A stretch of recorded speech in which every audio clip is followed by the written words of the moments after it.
Hi, welcome to a video of my flea market finds for Saturday, March 22nd, 2025. Went back to this indoor flea market in Montreal to get more records, $1 or a little bit more. Got about this much. Oops, this many. I think that's about 30 records. In about 4 hours of crate digging until the place closed. I was very busy Saturday. I couldn't leave earlier than lunch. Anyway, started looking through a few boxes at $1. Found nothing. It was a Christmas box, so I might as well get that one out. And I got 3 out of that box. This is something I have in the basement. I got like a few decades ago from I don't know where, a lot. I don't remember buying this, but the one I have, I got it for free, and it's actually a very good Christmas record. The carillon and it sounds terrific. But the copy I got, and probably got it for free, has a big bad scratch on one side. So I remembered I needed to upgrade this, and it was worth it because the vinyl is great shape. It has the original inner sleeve in stereo, and it had this. I didn't know it came with this. The copy I have downstairs does not have this. So it's the story of the bells, and it's a nice insert. I had to check to make sure it came with it. 2023. First purchase. This Noël avec Fernand Gignac. Fernand Gignac was a crooner, singer, popular singer. Imagine a French-Canadian Bing Crosby, even with the pipe and everything. Always looked older than he was. So this is, I think, either a compilation of songs, Christmas songs, or simply 2 of his Christmas records. Boom, there they are. I don't know, but I think probably already have all this material. But I decided to get it. It's grateful because the records are in great shape, but mostly because of the funny cover. If you didn't notice, this is the most pissed off Santa Claus I've ever seen in my entire life. Boy, this Santa is angry and pissed off, and it made me laugh. Like, that's the best picture they got on that photo shoot that day. Went through the trouble of piling up all these gifts on Fernand Gignac and can't even get Santa to smile. What the hell? So that made me, I laughed for $1 worth of giggles when I looked at the sleeve. And this one, I already have a Ronco pop-up book sleeve, Christmas one, but that one in blue there, I've never seen that one, and it looks better than the other one. 1973. So when you open it, it's pretty cool. No pull, and yeah. Oh, I think something is. I'll have to check that part here if it's broken or if it's supposed to be like that. Huh. Okay. Otherwise, it's pretty good. Oh, she's in the kitchen, or not the kitchen, but yeah, I kind of like it. So for $1. This a few years ago I was starting to stupidly gather all Pat Boone records I could find for no reason at all. Just because I had a few 78s by him given to me. Not given to me, I bought them in the mid-80s. In Data Shame and something like that. So, but as I started playing the ones I would get that he made later, I discovered they were really bland. But this one I had to get big, and I did find throughout the crate digging a lot of Pat Boone records, well, a lot, like several, that I all left behind. But this one I had to get. I think it's his third album, and when I saw the list of songs, yeah, the cover is in shape, but the record is actually in pretty good shape for the age. I have the first one here. It took me a while to get it in good shape. That's the one with Ain't That a Shame, and At My Front Door, Tutti Frutti, and Tennessee Saturday Night. I think I named the 4 tracks of 2 78s I have by him, just right there. Howdy, I don't know if I have it. The song listing is not as interesting. This is most likely his third record, and this one has some really funny stuff. Funny because, well, his version of Money Honey, and have I played that side? Yeah, Rock Around the Clock, I'm in Love Again, Flip Flop and Fly. It's I know it was enjoyable. I like its kitsch. It has a nice kitsch feeling to it. So yeah, and I've never seen this one in playable condition. Was still in the $1. This one I'm glad I picked up because it has a nasty scratch on one side, almost left, made me leave it there. I think it will show on the camera. It's so bad. Yeah, right there. I'll try to. It looks like it's what it was on the floor and somebody stepped and slid on it. It's the only way a kid must have played with it. But the one track I wanted to have, because I like collecting Beatles covers, A Hard Day's Night, first track on the second side. No scratches there, and there's a nice scratch that starts here and goes here, but at this point it's just a scuff. I was amazed to hear how well it played after all. Even this side, I was really surprised. It doesn't sound that bad. So I'm glad I got it for $1, because I've never seen this one before. Let me just put it back in the sleeve. Sorry. This I got just because the cover made me laugh. Jimmy's happy! Jimmy's happy. Okay, good for him. I'm glad to know that he's happy. At least he's happy. And it's Jimmy Clanton. I used to say Clayton. I don't know why. Clanton. So he sounds a lot like a Palenka wannabe, but actually I've played. Did I play the whole thing or just one side? No, I've only played the A side so far, and it's enjoyable if I'm in the mood for that. Again, the same kind of yellowing. This it's too bad there's like writing, a sticker and writing here, but yeah, not a very common record here. It's a Montreal record. Johnny James and his Invictus, Favorite Teenage Tempos. Actually, it sounds very pleasurable. I've played both sides, covers, more instrumental covers. And I have another record by him that's a little bit beat up, but when I found it in a bazaar like over 20 something years ago, an annual charity bazaar, I already had offers to buy it back from me. I said, no, I'm keeping it. So I'm glad to have a second record by this band. See, the holy grail of this series is the Elephant Rage one here by the Echo Man. But I don't know why. I don't know if it's because we see one of the bridges in Montreal. I don't know if it's which one it is there, but we see an outdoor scene of Montreal. I wonder if it's for the music itself. I doubt it. It's probably for the freaking cover. I have that one, and oh, let's not waste time. We have a lot of records to look through. Peter and Gordon, Woman. Finally, I passed on a copy I saw last year from a guy from whom I bought a lot of records. His copy was pretty beat up. This one is not perfect. It has a sticker here, but at least it's just $1. I had to get it on LP, and because it's in stereo, although I think it's fake stereo at this point. Woman by Bernard Webb, which is actually a fake name for Paul McCartney. So I need to have that. I know I have this one. I think I don't know which Peter and Gordon. You know, I haven't sat down and listened to a full Peter and Gordon album yet. It's just the link with them and the Beatles, and you know. This I had to upgrade because I think I don't know anymore, but I think my stereo copy of this Ginette Renault album has a problem. So I hope it wasn't just the cover, because that one has a dent here. So I vaguely remember the corner was twisted or something, like badly stored. And one of my favorite Ginette Renault songs is on it. It's Je n'ai jamais su parler d'amour. It's like it has a great tempo, jazzy. This made me laugh. A friend of mine said it was actually a pretty sad record.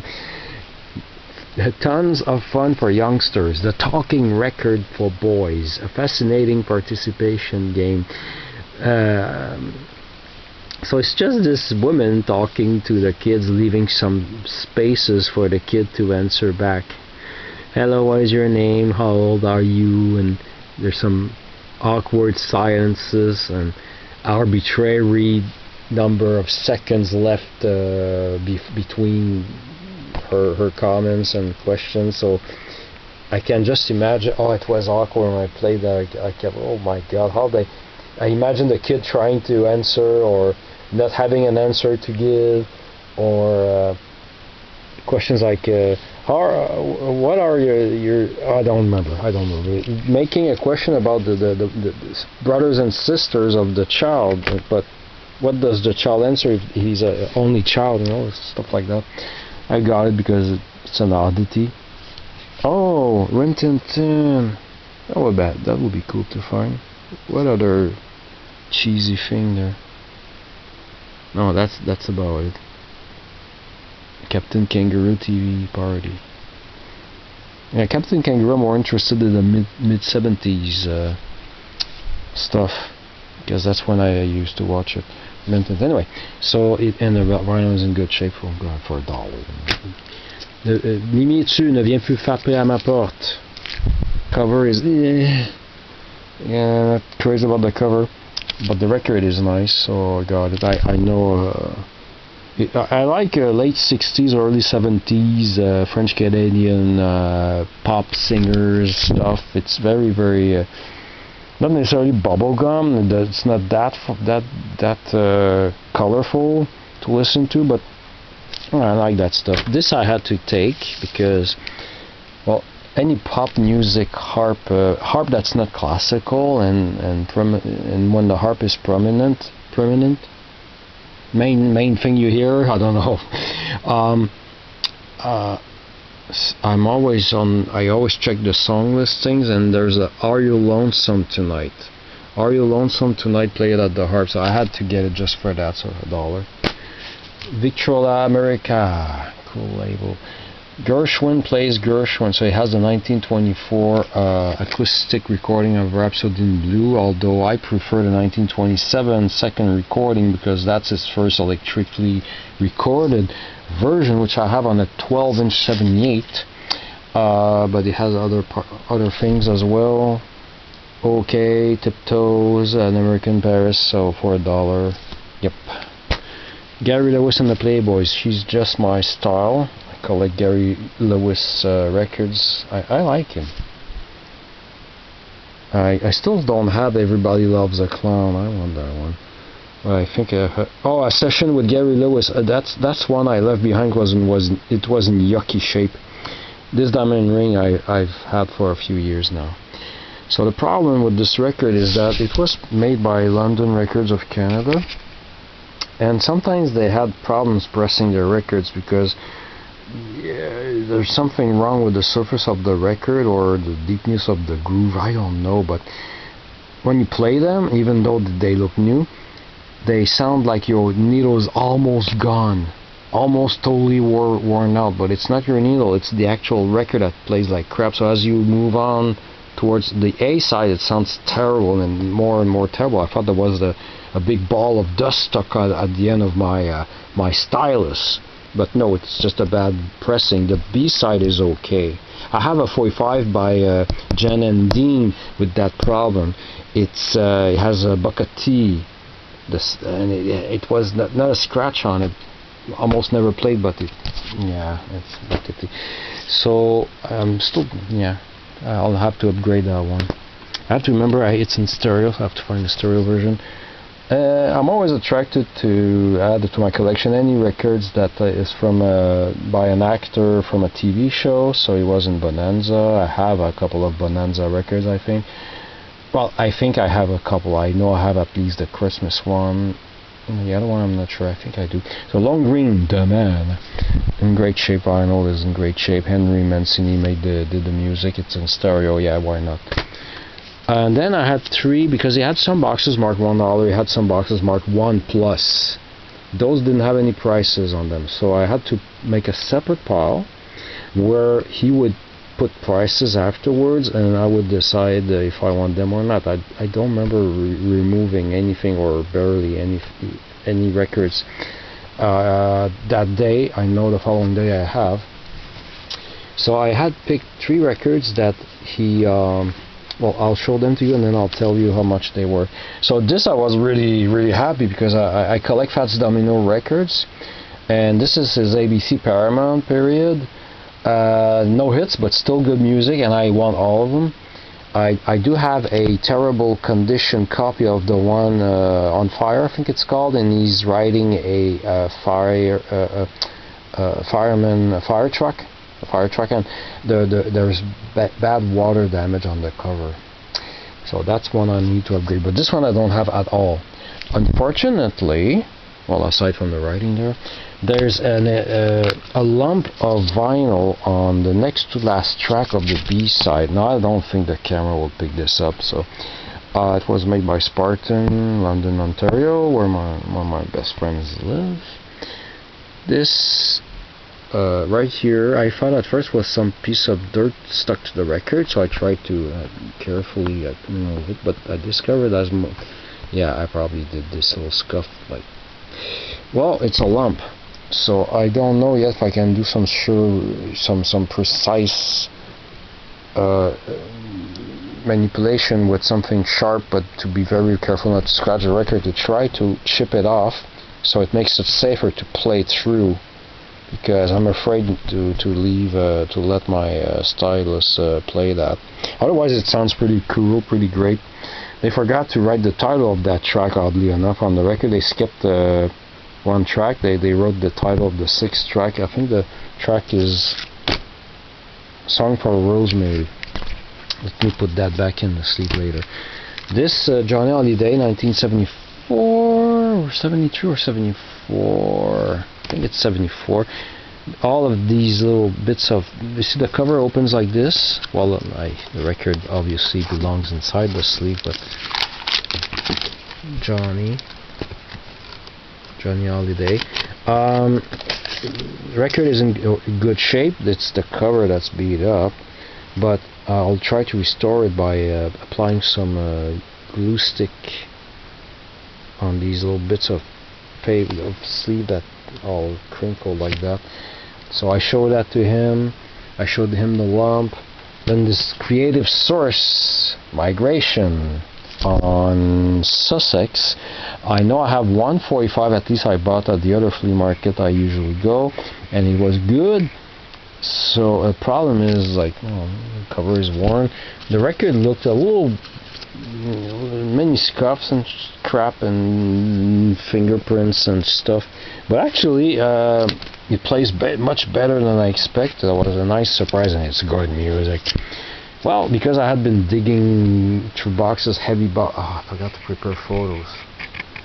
Oh my goodness. Well, in the next video you'll see. Anyways, the photos I took them Sunday. So, but I did take some photos of all the boxes. 60 pounds, 50, 60 pounds each box. I had to move them, like, piled up 4 high. I worked hard. It gave me these 3 records for $1 each. Yay! Moving on to some $2 records. Just want to make sure the last ones are not $2. There was a box with nothing but sealed albums, unsold inventory of French-Canadian artists, and he told me I could have any for $2 each. So this compilation by Robert Charles Lebois is actually a reissue of a 1974 album in the same tracking listing. I recognize the track listing for having played the A-side so many times. The whole A-side is awesome. So to have like a sealed copy of this, I decided to buy 2, one to open and play, the other one to keep sealed. Why? Because it's yeah, I think I have a problem, a vinyl addiction. Anyway, so I got 2 copies of this. I know I have a sealed copy of this. I think it's sealed.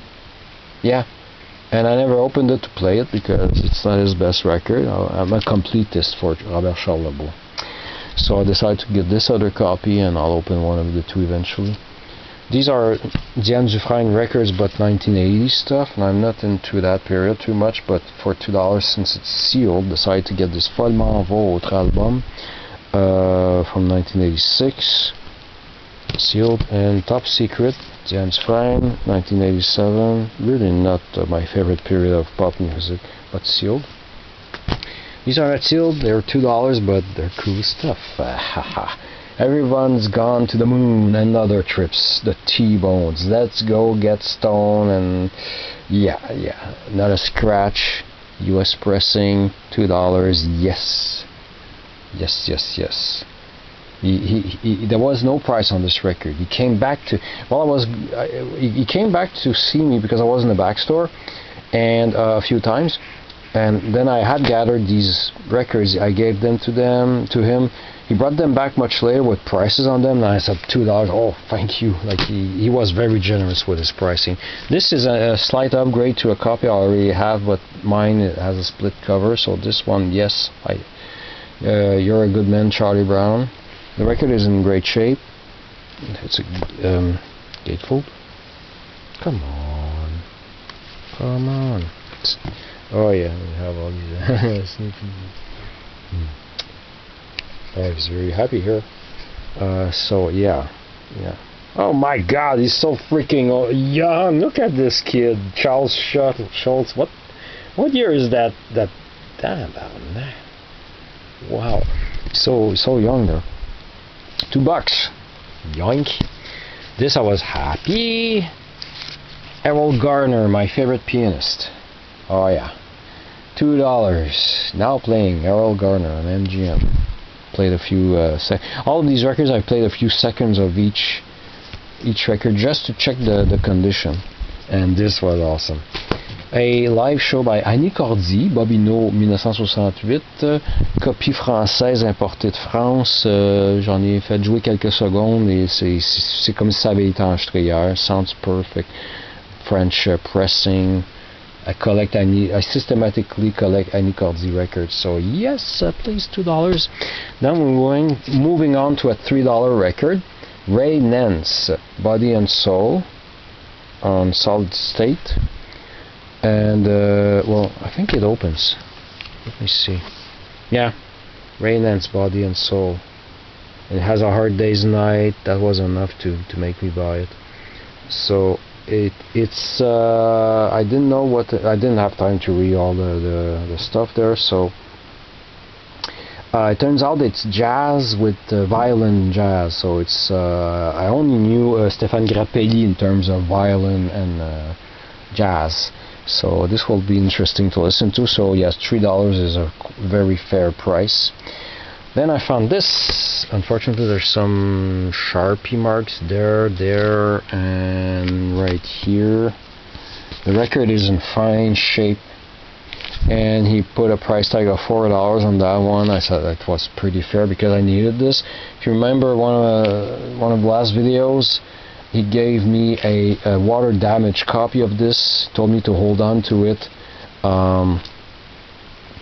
until I found an upgrade, and already found an upgrade. The month is not even over and I got this one. I was supposed to bring back the other one, didn't insist on it. I said, oh, I'll bring it back to you, I don't need it anymore. He told me, but I forgot to bring it back the next day, so I might have to go back and see him about another record, a much more expensive record that I think he misevaluated it. So it's anyway, I don't want to go into that.